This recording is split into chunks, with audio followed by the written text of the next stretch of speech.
Well, as Buffalo city budget discussions continue, some city leaders are focusing on bringing in more revenue. That includes ways to compensate police officers who work the events at KeyBank Center, Canal Side, or somewhere else. Most Buffalo's Ron Plant's bringing us more on what they're talking about and how it might impact anyone attending these events in the future, Ron.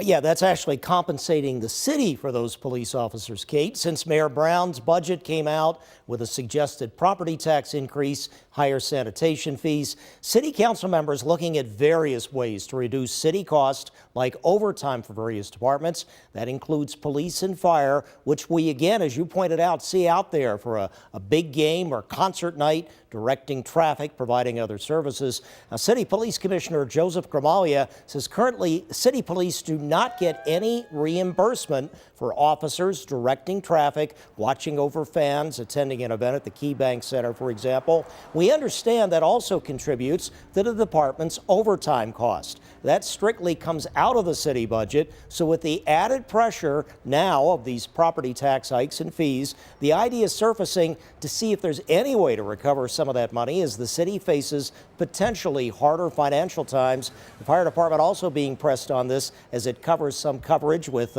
emergency service providers for various downtown events at Canal Side as well.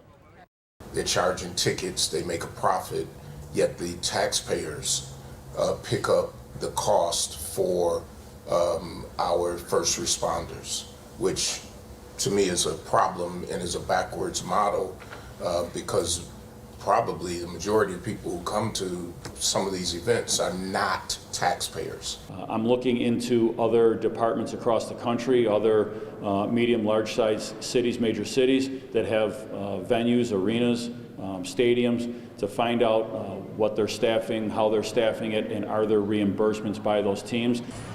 That was City Council President Darius Pridgeon talking before the commissioner. He says the Brown administration also discussing the situation of more of a revenue generator, since many of the people attending those events are probably not from the city, maybe suburban areas, out-of-towners, or even from Canada.